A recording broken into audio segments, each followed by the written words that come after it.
네, 국어 강사 김태진입니다. 바탕 모의고사 오답률 높은 주요 문항을 해설합니다. 여러분의 학습에 도움이 되길 바랍니다.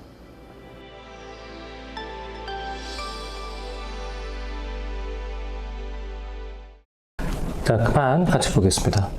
자, 1문항 가보면 신의 존재를 증명하려는 논증 가운데 우주론적 논증은 우주의 모든 존재자는 그것을 존재하게 하는 어떤 존재자가 있다는 사유에 기초하여 신의 존재를 증명하려는 논증이다.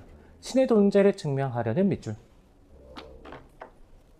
그럼 여기 결론에 나오는 스스로 존재하는 존재자는 한 글자로 바꾸면 신이겠죠. 근데 존재 계속 반복되니까 마치 작년 수능 문제 생각이 나는데 있는다는 것은 있지 않는다는 것은 좀 그런 느낌이죠.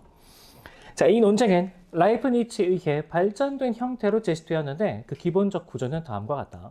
전제 1. 모든 존재자는 의존적이거나 아니면 신이거나. 그 다음에 전제 2. 모든 존재자가 의존적이진 않다. 결론. 따라서 신이 존재한다. 철학에서 의존적 존재자는 다른 존재자를 근거로 하여 존재하는 존재자를 뜻하며 스스로 존재하는 존재자는 다른 존재자가 아닌 자신을 근거로 하여 존재하는 존재자로서 신을 뜻한다. 이 논증은 자신들이 참이면 전제들이 참이면 결론이 참이 되는 논증, 즉 타당한 논증이므로 전제들이 참이라고 증명되면 정당화된다. 자, 그러면 지금부터 목표는 뭐죠? 얘가 참이고 그 다음에 얘가 참이 되는 걸 확인하는 거죠? 됐습니까? 그럼 얘는 자연히 참이 되는 거니까. 자, 그 다음 단락 가보면 라이프니츠는 그 자체로 참이라고 간주되는 사유법칙 중 하나로 그가 제시한 충족률을 통해 이 논증을 정당화하고자 했다. 그러니까 충족률에 대해서 태클 걸지 말아라. 맞습니까? 자, 충족률은 두 가지 원칙으로 구성되는데 제1원칙은 모든 존재자는 그것을 존재하게 하는 근거가 있어야 한다. 이고 제2원칙은 존재자에 관한 모든 사실은 그 사실을 설명해 줄 근거가 있어야 한다. 이다. 우리는 어떤 존재자의 존재 근거와 관련하여 그 존재자가 근거인 경우 끊어보고 첫 번째 케이스는 뭐죠? 스스로 존재하는 존재자인 경우죠. 자, 그 다음에 두 번째 다른 존재자가 근거인 경우라는 건 의존적 존재자인 경우 맞죠? 자, 그리고 세 번째 존재 근거가 없는 경우. 자, 이 세 가지 외에는 논리적 모순 없이 상상할 수 없는데 이 존재 근거가 없는 경우는 충족률의 제1원칙에 어긋나므로 전제 1은 참이 된다. 자, 그러니까 얘 지워버리고 나면 얘네 둘만 남으니까 그게 바로 이 내용이죠. 얘가 참이 되면 뭐 가지고 설명할 수 있다고? 충족률의 제1원칙 얘 가지고 설명해낼 수 있다고. 자, 계속 갑시다. 라이프니츠는 이제 목표가 뭐야? 전제 2만 증명하면 되겠죠? 전제 2의 참을 증명하기 위해 다음과 같은 논의를 펼쳤다. 충족률의 제1원칙에 따르면 세계는 E1부터 EN까지 와 같이 존재자의 존재 근거가 계속 소급되는 구조, 즉 인과연쇄로 이루어져 있다. 이때 N값이 유한하다면 끊어주고 자, 얘와 관련해서 경과 이렇게 두 가지로 쪼개지게 됩니다. N값이 유한할 때와 무한할 때. 그럼 여러분 이때 얘도 참이 돼야 되고 얘도 참이 돼야 전체적으로 참이라고 할 수 있겠죠? 됐죠? 근데 N값이 유한할 때는 별 문제가 안 돼. 쭉 소급해서 올라가다 보면 만약에 유한해서 여기서 끝이 나게 된다. 얘가 모든 걸 설명하는 출발점이 되는 거 아니야? 그렇죠? 그럼 얘는 스스로 존재하는 존재자라고 볼 수 있겠죠? 별 문제가 안 되는데 자, N값이 무한할 경우에는 논증이 또 나옵니다. 이게 조금 짜증나는 지점인데 어쩔 수 없죠. 그래서 다음의 논증이란 게 뭐냐면 전제 A, 존재자에 관한 모든 사실은 그 사실을 설명해 줄 근거가 있어야 한다. 전제 B, 모든 존재자가 의존적 존재자라면 인과연쇄가 존재한다는 사실을 설명해 줄 근거가 있을 수 없다. 결론, 따라서 모든 존재자가 의존적 존재자는 아니다. 여기 밑줄, 이 논증은 타당한 논증이다.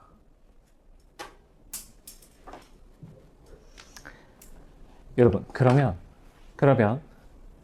얘 둘이 참이면 얘는 참인 거죠. 그렇죠? 역시 타당한 논쟁이니까. 그럼 목표가 어떻게 좁혀진 거지?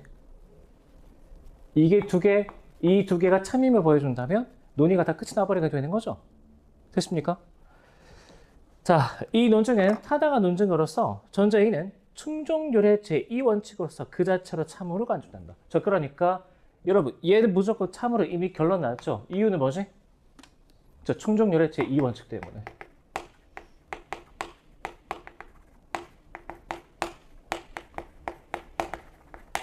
자, 그러면 목표가 좀 더 구체화됐습니다. 이게 참임이 증명된다면 얘가 참이고, 그럼 이 둘 다 참이니까 얘가 참이 되죠? 그러면 전제 둘이 참이니까 결론은 증명이 되겠지. 됐죠? 그러니까 포인트는 결국엔 여기가 되겠다. 자, n값이 무한하다면 모든 존재자가 인과 연쇄를 이루는 의존적 존재자가 되는데, 이때 인과 연쇄가 존재한다는 사실은 충족률의 제2원칙에 의해 그 사실을 설명해 줄 근거가 있어야 한다.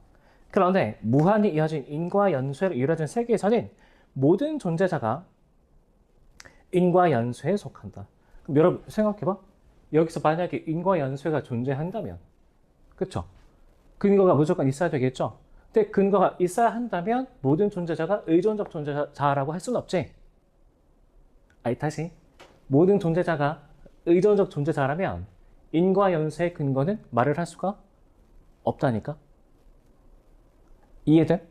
여러분, 충족률 제2원칙에 따르면 뭐가 있어야 돼? 그 사실을 설명할 수 있는 근거는 항상 있어야 돼. 맞습니까? 무조건 근거 있어야 되는 거죠? 그러면 근거가 있으려면 모든 존재자가 의존적 존재자인 건 아니라고 말을 해야 되겠지. 됐습니까? 자, 그러면 얘도 참임이 증명됐네. 따라서 얘 참, 그리고 결론 노출되는 거죠. 자, 선체 1번 기억과 니은은 모두 전제들이 참이면 결론이 참이 되는 타당한 논증이죠. 다음에 선체 2번 존재 근거가 없는 존재라는 상상할 수 없는 게 아니라 충족률의 제1원칙에 어긋나서 문제인 거죠. 맞습니까? 논리적 모순을 깔고 가면 상상할 수는 있지. 자, 2번 정답. 다음에 3번 존재 근거가 소급되지 않는 존재자가 있다면 얘는 뭐죠? 신, 기억의 전제 A가 참이 되겠죠. 다음에 4번 니은의 전제 A는 그 자체로 참으로 간주된다. 이유는 뭐지? 충족률의 제2원칙 때문에. 다음에 니은의 전제 B가 참이 되면 기억의 전제 E가 참이 된다. 그쵸? 얘가 참이 되는 순간 얘가 참이 되고 얘는 원래 참이었으니까 둘 다 종합해보면 얘가 참임을 인정할 수 있지. 다음에 선체 5번 라이프니츠는 모든 존재자들의 존재 근거가 무한히 소급된다면 니은을 통해 기억의 전제 E가 참이 된다고 보았다. 그쵸? 이렇게 경우 쪼개보면 그 이하의 이 논의가 바로 이 내용이었죠. 됐습니까? 5번 지울 수 있겠고.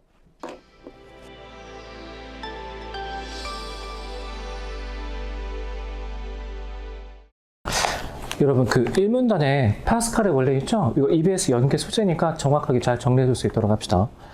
자, 차량의 제동장치 가운데 유압식 제동장치의 구조는 그림과 같이 달리는 차의 운전자가 브레이크 페달을 받는 힘이 마스터 실린더의 피스톤을 누르면 그 피스톤에 인접한 부분에 브레이크액에 압력이 발생하게끔 되어 있죠.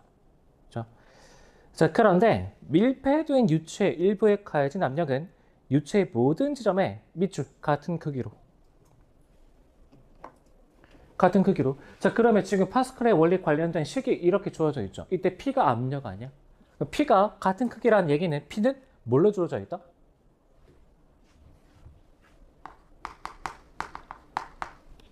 됐습니까? 상수로 고정되겠죠. 같은 크기로 전달되는 거니까.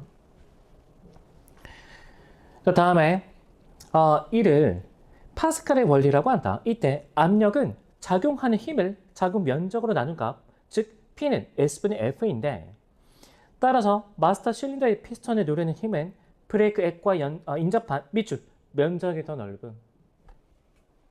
자, 그러면 여러분 이렇게 된다고 생각해 봅시다. 또 이게는 상수로 유지가 돼야 돼. 따라서 힘은 어떻게 돼야 되는 거죠? 이게 상수로 유지가 되려면 힘은 증폭이 돼야죠. 똑같은 비율로. 됐습니까? 그러니까 우리가 적은 힘으로도 이 스티어링 휠 운전대를 돌리면 차량의 이 방향이 바뀌게 되는 거고, 적은 힘으로 페달을 눌러도 차량 전체가 멈출 수 있게 되는 거죠. 따뜻해요? 그래서 이 면적이 넓어지면서 힘이 증폭된다. 이게 핵심적인 내용 중에 하나입니다. EBS 실내 내용 중에 잘 기억해 둘 수 있도록 합시다. 근데 여기서는 이거 가지고 문제를 내진 않았죠. 아무튼 여기서 이 문단 갑시다.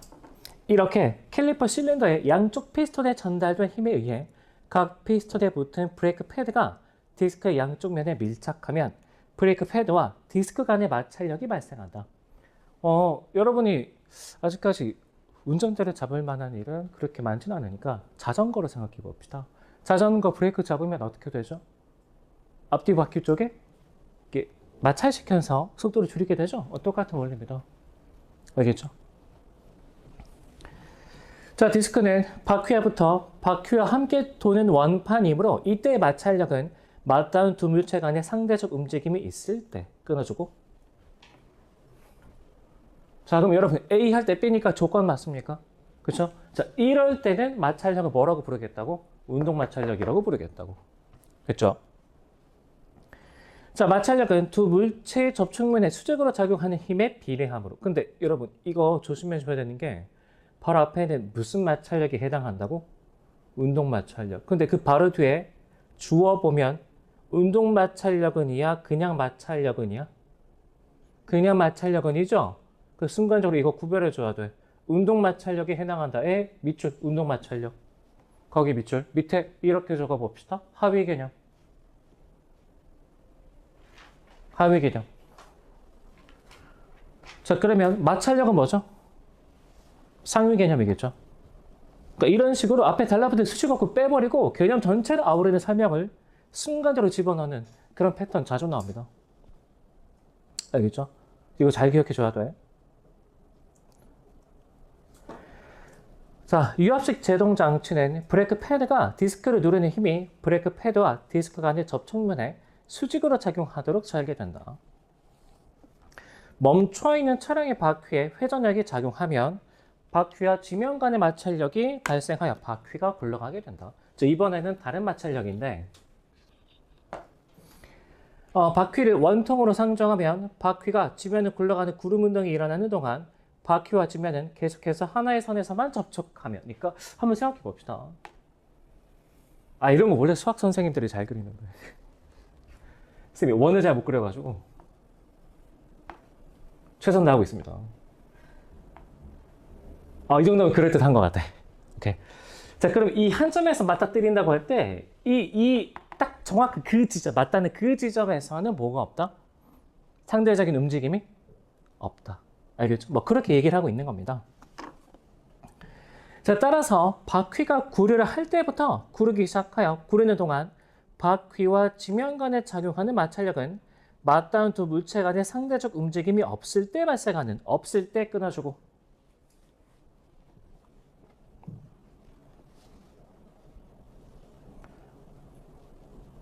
무슨 마찰력이라고? 정지 마찰력. 네, 다시 니은부터 갑시다. 바퀴와 지면 간의 마찰력이 발생하여 바퀴가 굴러가는데 바퀴를 원통으로 상정하면 바퀴가 지면을 굴러가는 구름 운동이 일어나는 동안 밑줄. 구름 운동이 일어나는 동안. 근데 한 줄 밑에 밑줄 이때. 여러분 이때가 가리키는 게 무슨 때죠? 이때? 그쵸? 그러니까 맞닿은 두 물체 간 상대적 움직임이 없을 때라는 건 뭐와 관련지어서 이해할 수 있는 거지? 구름 운동. 그렇죠. 됐나? 이렇게 나눠볼 수 있을 것 같다고. 자, 그 다음 따라. 그런데 제동장치에서 마찰력이 발생하면 바퀴가 구르는 속도가 감소하는 동시에 차량이 기존 속도를 유지하려는 관성에 의해 바퀴와 지면 간의 마찰력이 증가한다. 이때 제동장치 마찰력이 점점 커지면 이렇게 되어 있죠? 자, 그럼 생각해 봅시다. 여러분 여기 기억, 그 다음에 여기 니은이라고 한다면 여기서 제동장치가 작동해서 속도가 떨어진다 이거죠.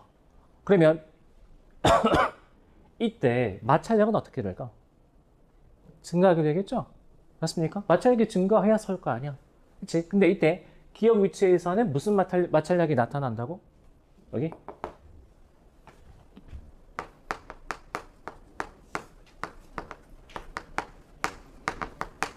운동 마찰력 맞나? 이게 점점 증가하고 있겠죠. 그쵸? 니은 위치에서는 무슨 마찰력이죠? 정지 마찰력이죠?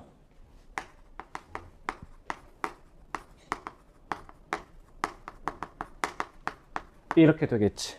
됐습니까? 자, 계속 갑시다.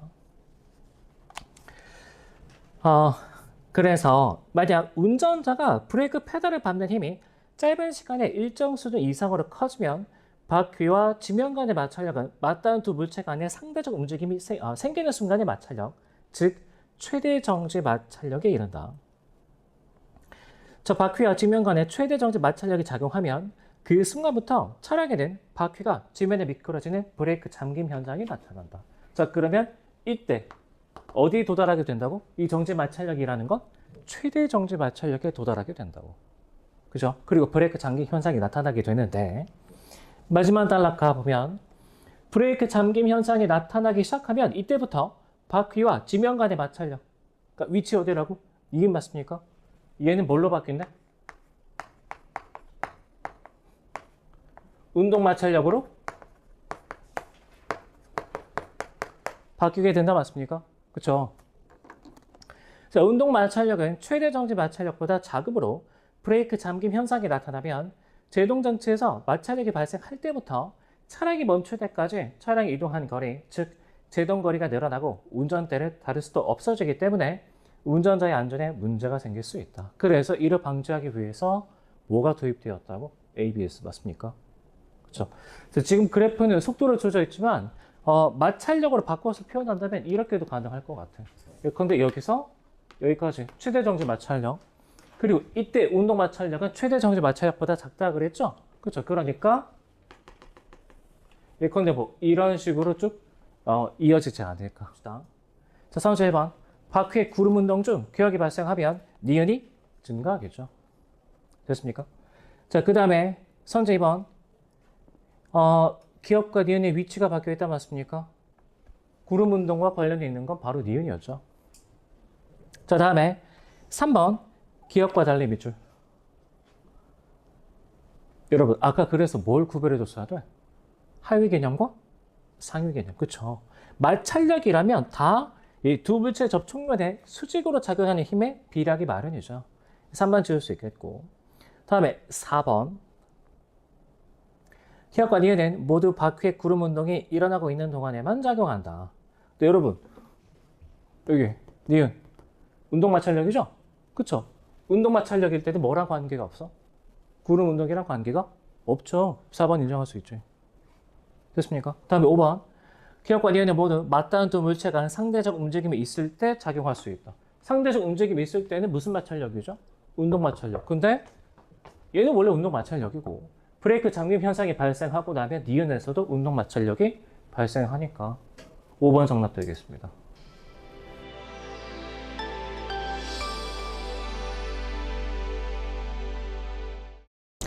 경제학에서 말하는 후생은 분배된 자원을 통해 얻게 되는 효용이다. 각 개인의 후생을 특정한 방식으로 종합한 사회 전체의 후생 수준을 사회후생이라고 하고 각 개인의 후생을 특정한 방식으로 종합하는 함수를 사회후생함수라고 한다. A와 B의 후생을 각각 UA와 UB라고 할 때 이 두 사람으로 구성된 사회후생함수 특정한 표현으로 나타낼 수 있으며 UA와 UB를 각각 가로축과 세로축 변수라는 평면에 사회후생이 같은 점들을 이으면 사회 무차별 곡선이 만들어진다. 자, 그러면 여러분 다시 사회 무차별 곡선의 개념 정의는 뭐죠? 사회 후생이 같은 점들의 집합 맞습니까? 그죠? 자, 각각의 사회 후생 함수에는 지향하는 자원 분배 방식에 대한 관점이 내재해 있는데 자, 이 문단을 갑시다. 각 개인이 얻는 후생의 총합이 사회 후생이 되는 사회 후생 함수는 첫 번째 이렇게 나타낼 수 있다죠. 물론 정확하게는 UA 플러스 UB지만 그냥 간단하게 씁시다. 자, 그런데 거기서 두 줄 밑에 내려가면 여기 밑줄 이 함수에는 개인 간 후생의 격차 조절보다 각 개인이 얻는 후생의 총합 증대를 우선시하는 관점이 내재해 있다. 일문단의 문제 제기에 따라서 필요한 정보 확인하는 거죠. 그렇죠? 그 식을 봐도 마찬가지지. 여기서 A와 B의 효용에 그 어떤 차이도 두지 않죠. 그냥 두 개 더한 값이 많기만 하면 되는 거죠. 됐죠? 자, 그 다음 따라 후생 수준이 낮은 사람의 후생에 더 높은 가중치를 부여하는 괄호로 묶어봅시다. 자, 그러면 진짜로 그렇게 해석할 수 있는지 한번 그림을 통해서 살펴보는 게 필요한데, 여러분 여기서 이 점과 그 다음에 이 점, 이 두 가지를 비교해 봅시다. 이 두 가지. 이때 이 점에 여러분 A 값은 작고 그 다음에 B 값은 큰 거죠. 그러니까 누구 효용이 큰 상태지? B의 효용이 큰 상태라고 볼 수 있겠죠. Y 값이 크잖아. 세로축 값이. 그럼 이때는 어떻게 해석한다고? 값이 작은 A의 효용에 가중치를 부여한다. 이렇게 해석한다고. 됐죠? 자, 다음에 이 점 생각해 봅시다. 자, 이 점은 여기서 가로축 값은 이만큼이고 세로축 값은 이 정도밖에 안 되죠. 그러니까 누구 효용이 큰 거죠? A. 그럼 이번에는 효용이 낮은 누구에게 가중치를 부여한다? B에게 좀 더 높은 가중치를 부여한다. 맞습니까? 이렇게 한번 해석하고 넘어가야지. 그림을 통해서. 자, 따라서 이 함수의 사회 무차별 곡선은 그림 이처럼 원점을 향해 볼록한 형태가 된다. 이때 곡선의 오른쪽으로 갈수록 접선의 기울기가 완만해진다는 것은 A의 후생 수준이 높아질수록 B 후생에 대해 A 후생이 갖는 사회적, 상대적 중요성이 낮아짐을 뜻한다. 나중에 혹시 관심 생기면 대학교 가서 미시경제학 공부해 보기 바랍니다. 그래서 얘는 나중에 어떻게 해석하냐면 미분 해가지고 한계 대칭이라는 걸 구합니다. 뭐 별로 어렵지 않습니다. 자, 아무튼 이 함수에는 개인 간 후생 격차를 줄이는 자원 분배를 중시하는 관점이 내재해 있다. 여기 밑줄. 이 함수에는 개인 간 후생 격차를 줄이는 자원 분배를 중시하는 관점이 내재해 있다. 자, 그 다음에 마지막 그림에서 자, 마지막 단락의 네 번째 줄 밑줄. 이 함수에는 개인 간 후생 수준 격차가 없어야 한다는 관점이 내재해 있다. 얘는 숫자 몇 개 대입해보면 금방 알 수 있는데, 여러분 예컨대 그 함수값 얼마죠? 둘 중에 작은 놈이니까 1이죠. 그쵸? 다음에 예컨대 얘 1, 얘 100이야. 함수값 얼마지? 그래도 1. 그쵸? 그러니까 여기서 효용이 증가하려면 결국 어떻게 돼야 돼? 둘 중에 작은 놈의 값이 더 증가해야 돼. 한 놈이 무진장 큰 건 아무 소용 없는 거지. 그러니까 이렇게 보자면 첫 번째 이놈하고 세 번째 이놈이 거의 양극단에 위치해 있다. 자, 보기 가보면 갑과 을 두 사람으로 구성된 어떤 사회에서 이들이 소비하는 유일한 재화는 식빵이다. 이 사회에서는 동일한 4개의 식빵만 있고 그 소비량에 따른 각자의 총후생은 다음과 같다. 그러면 여러분 표를 살짝 손봅시다. 식빵이 4개밖에 없으니까 만약에 갑이 0개 먹었다. 을이 몇 개 처먹은 거죠? 혼자서 다 먹은 거지. 맞습니까? 그래서 0, 1, 2, 3, 4 그리고 4, 3, 2, 1, 0 이렇게 두 곳을 비교하겠습니다. 됐죠? 자, 선수 1번 가보면 자, 기억이 적용되면 갑에게 3개의 식빵이 분배될 때 사회 후생이 극대화된다. 자, 그러면 갑에게 3개 24, 그 다음에 을한테는 1개 5니까 2개 더하면 얼마야? 이때 29죠. 그쵸? 10, 10이니까 22, 18, 9니까 27. 나머지 2개는 안 따져봐도 되지? 됐죠?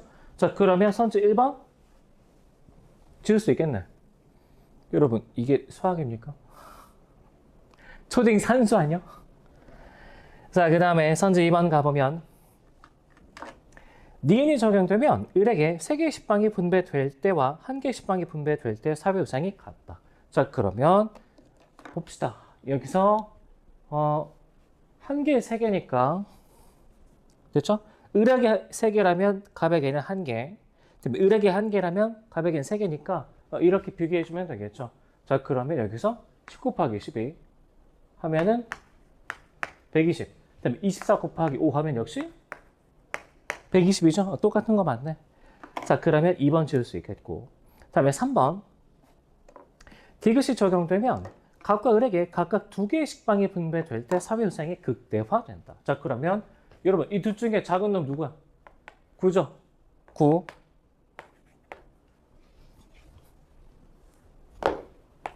자, 9. 자, 다음에 이 둘 중에 작은 놈은 10. 맞습니까? 자, 그 다음에 이 둘 중에 작은 놈은 5.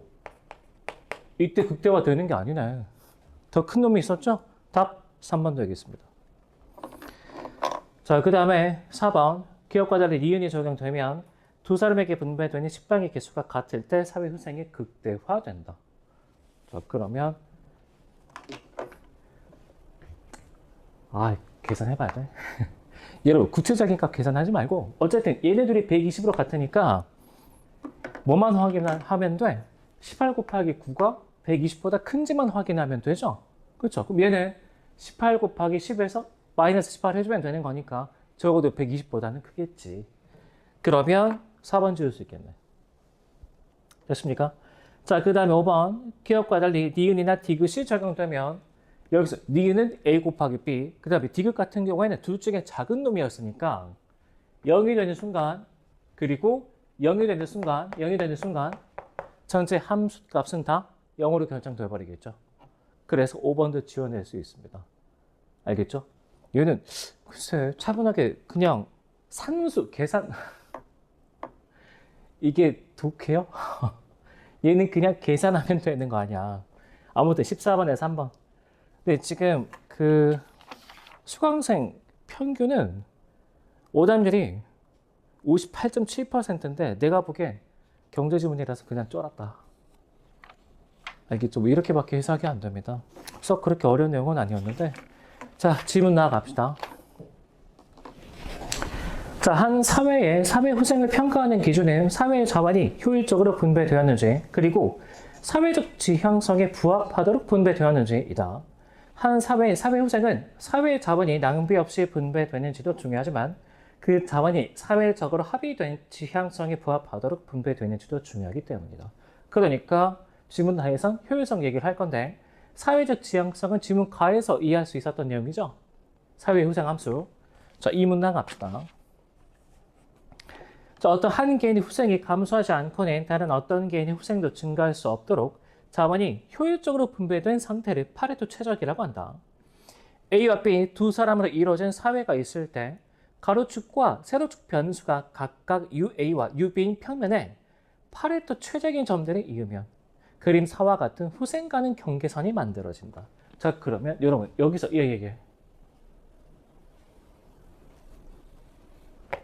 자, 이 선상에서는 뭐가 달성된 상태인 거죠? 파레토 최적이 달성된 상태인 거죠? 효율성이 달성이 됐다고. 자, 이 곡선의 각 점은 자원 분배의 효율성 측면에서는 모두 최적인 상태를 나타낸다. 그러므로 그중 어떤 점이 자원 분배의 지향성까지 고려할 때 사회 후생이 극대화된 상태를 나타내는지는 사회적 합의를 거친 사회 후생 함수와의 관계를 통해 결정이 된다. 개별 사회 후생 함수가 가진 특성과는 별개로 한 사회에 사회 후생이 증가하면 그 사회 후생 함수의 사회 무차별 곡선이 원점으로부터 멀어진다. 여기 밑줄? 그 사회 후생 함수의 사회 무차별 곡선이 원점으로부터 멀어진다. 그럼 여러분 생각해 봅시다. 지금 얘하고 그 다음에 여기서 얘를 비교해 보면 누가 더 원점으로부터 멀리 위치하고 있죠? 얘를 1번, 얘를 2번이라고 한다면 2번이 좀 더 원점으로부터 멀리 위치해 있는 거죠? 그쵸? 그러니까 적어도 누구는 이 최적의 상태가 될 수가 없는 거지. A하고 C는 최적의 상태가 될 수가 없는 거죠. 근데 뭐는 인정할 수 있어? 얘는 얘 후생과는 경계선상에 위치하고 있잖아. 그러니까 A하고 B는 사회 후생의 극대화된 지점은 아니지만 효율성은 충족된 상태. 그렇게 얘기할 수 있겠죠. 됐습니까? 자, 그러면 여러분 여기서 만약에 무차별 곡선을 원점으로부터 더 멀리 떨어뜨린다면 그때는 무슨 일이 벌어지죠? 이런 것도 생각해 볼 수 있는 거 아니야? 그죠? 네, 그건 실현 불가능한 점입니다. 그쵸? A와 B의 효용을 실현시킬 수 있는 최대인 지점들을 이어보면 바로 이 선이기 때문에 이 선 밖으로 나갈 수는 없는 거죠. 됐죠? 그럼 생각해 봅시다. 언제 사회 후생이 극대화될 수 있는 거지? 이 사회 무차별 곡선과 효용 간의 경계선, 후생 간의 경계선이 어떻게 만날 때? 한 점에서 만날 때. 됐죠? 그게 무슨 뜻이죠? 최대한 사회 무차별 곡선을 원점으로부터 멀리 밀어낸 상태라는 뜻이 되겠죠. 됐나? 본문에 그 얘기 나와. 바로 그 다음 문장의 밑줄.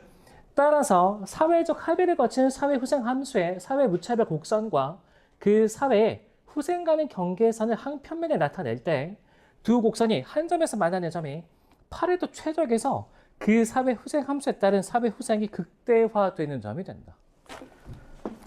자, 선제 1번. A, B, C는 사회 후생이 모두 같겠고 안 되죠. B는 극대화된 상태지. 알겠죠? 얘네 셋이 같은 상태라고 볼 수 있겠죠. 자, 그 다음에 선제 2번. 자원 분배 상태가 A에서 B로 변했다면 A의 후생이 대비하여 B의 후생에 부여되는 가중치가 낮아졌겠군. 그래서 아까 쌤이 뭐 해보자 그랬지? 이 지점일 때 접선의 교육이, 그 다음에 이 지점일 때 접선의 교육이 뭘 뜻하는지 한번 해석해 보자 그랬죠? 맞습니까? 해석해 봤으면 선주 이번에 가중치가 높아진 게 아니라 낮아졌다라는 걸 알 수 있죠. 됐습니까? 미안합니다. 낮아진 게 아니라 그쵸, 높아졌다. 자, 선제 3번. 자원 분배 상태가 C에서 D로 바뀌었다면 자원 배분의 효율성이 낮아졌겠지. 여기 선상에서 여기 안으로 들어가 버린 건데. 맞습니까? 다음에 4번. 자원 분배 상태가 C에서 B로 변했다면 자원 분배 효율성 같죠. 후생과는 경계선 상에 똑같이 위치하니까 다만 뭐가 더 높아진 거지? 사회적 지향성이 부합하니까 사회 후생이 더 높아졌겠죠. 자, 5번 정답 맞습니까? 됐죠? D에서 A로 바뀌었다면 자원 분배 효율성은 높아졌지만 사회 후생에는 변화가 없죠. 왜냐? 동일한 무차별 곡선상에 위치하니까.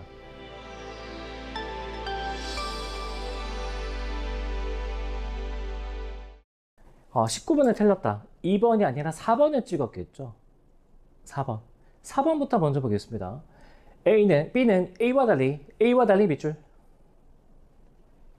화자에게 좀 더 일찍 오지 않은 것을 나무라다 라는 얘기는 4번 선지 해석에 따르면 A는 나무라지 않고 B는 나무란다. 맞습니까? 자, 그런데 A, 시어머니 밑줄 친 부분 갑시다. 시어머니 하신 말씀, 아가 며느라가 무슨 일로 그렇게 늦게 했느냐? 빨간색 밑줄. 무슨 일로 그렇게 늦게 했느냐? 그럼 쥐가 해주지. 그런데 친정어머니 죽었다고 부고 왔다. 이 말을 보면 여러분이 조금 헷갈릴 수는 있어. 핀잔하고 있는 건가? 야, 이런 소식이 있는데 왜 이제야 왔니? 안타까워하고 있는 건가? 물론 이 작품을 연기 대비를 꼼꼼하게 했다면 핀잔이라는 거 알 수 있는데 아무튼 간에 모른다고 가정해 봅시다. 헷갈릴 만한 부분이 충분히 있다고 쌤 인정할 수는 있습니다. 근데 여기서 또 B 가보면 친정 옳게 하신 말씀. 신우이가 어자리에 왔으면 엄마 신체로도 볼 건데 무슨 일이 그리 많아 지금에야 왔느냐. 이것도 핀잔인지 아니면 안타까워하고 있는 건지 좀 애매하죠. 물론 뒷부분에 개도 못 먹는 음식을 나한테 던져준 거 보면은 이거 나무란다 인정할 수 있는 건데 근데 여러분 적어도 여기서 확인해야 돼. A 묶은 부분 밑으로 갑시다. 그토록 개탄하며 호천한 것 통곡하니 어느 누가 이내 심정을 알아주리. 그렇게 집으로 돌아오니 시어머니 하신 말씀 빨간색 밑줄 어제 아래 아니오고 저 김은 누가 매도 저 밭을 누가 멜고. 무슨 말이죠? 야, 너 왜 이제 와서 너 말고 일할 사람이 없는데. 여기서는 정확하게 뭘 인식할 수 있지? 시어머니가 화자를 나무라고 있다. 근데 여러분 A 밑줄 친 부분에서 얼마만큼이나 멀리 떨어져 있죠? 한참 떨어져 있죠? 그렇죠? 그러면 만약에 19번에 4번 찍어서 전사했다. 뭐라고 봐야 돼? 아니 A 부분 밑에 가보면 방금 같이 읽어본 부분이 있죠? 어자리 아니오고 저 김을 누가 매노 저 밭을 누가 멜고. 이건 누가 봐도 나무란다. 누가 봐도. 그렇죠? 그럼 생각을 되짚어 가봅시다. 4번 찍고 틀린 사람은 이 부분을 제대로 안 봤다는 얘기인데 왜 그랬을까? 왜 그랬을까?